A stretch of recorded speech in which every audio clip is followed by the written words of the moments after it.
kuu gani iliyobeba zingine habari wiki hii? Niwaambie kwamba bila kupoteza muda, wiki hii habari kuu inasemekana kwamba Jumanne hii Rais Yoweri Museveni ameapa kuongoza Uganda katika muhula wake wa 7 mfululizo tangu alipoingia madarakani mwaka 1986 na ataiongoza kwa miaka mingine 5 kabisa. Sherehe hii ilihudhuriwa na viongozi mbalimbali wakiwemo wakuu wa nchi wa serikali kama tulivyoona katika mitandao. Rais wa Tanzania Dr. Suluhu Hassan alikuwepo, amefika Uganda ambapo alikaribishwa na Bi Rukia Isaya na Kadama pale uwanja wa ndege wa Entebbe huko Uganda, kwenye uwanja wa Kololo katika kijiji la Kampala, ambapo Rais Yoweri Museveni aliapa na pia ameshiriki viongozi wengine wa nchi za kanda hii kama Antoine Felix Tshisekedi na Evariste Ndayishimiye na wa Burundi ambaye pia ni mwenyekiti wa Umoja wa Afrika. Sasa Rwanda iliwakilishwa na waziri mkuu ambaye anaitwa Nsengimana Riste.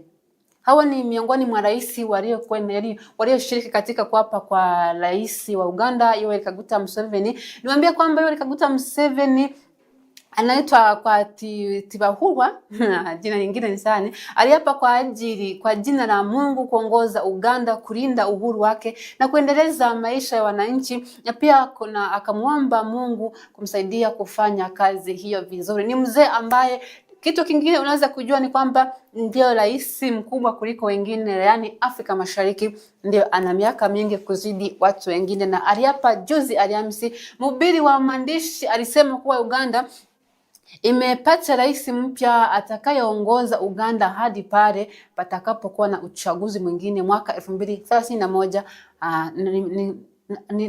Nimeenda kusema kwamba mwaka kesho, si mwaka kesho, mwaka 2031, bado kitambo, miaka 5 kabisa. Baada ya kuapishwa, Rais Museveni alisaini kitabu cha wateule alipokea alama za kitaifa zilizojumuisha bendera, maneno ya wimbo wa taifa, wanajeshi, katiba na nembo ya taifa kabisa. Jioni ya Jumatatu nchini Uganda kulifanyika onyesho la sherehe la maandalizi ya kuapishwa kwa rais, na Rais Museveni alipokea wakuu wa nchi walioshiriki sherehe hiyo ya kuapishwa kwake.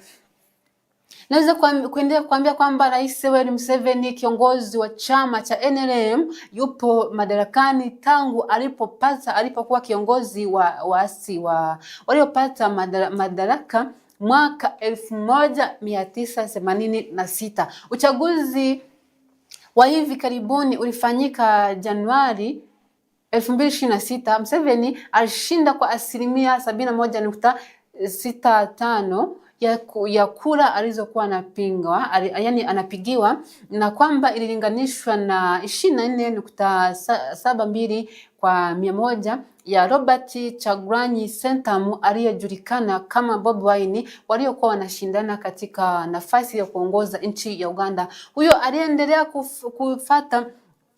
kukata rufaa kwenye sherehe hiyo na kuapishwa kwa Museveni huweza kuhudhuria kwa sababu aliondoka Uganda akiwa na hofu kwamba mwezi Machi, na sasa yupo Marekani. Ni kwamba huyo Chagulanyi alikuwa anafanya matendo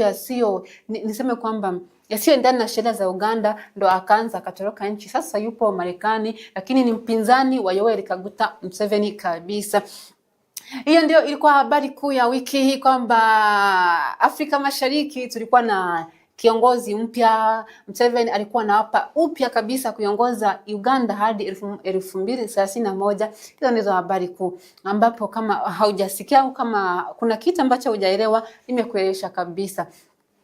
Tutoke katika kipindi chetu kizuri cha habari kuu, muda unakimbia, siwezi kusimama, lakini twende katika kipindi cha mwisho au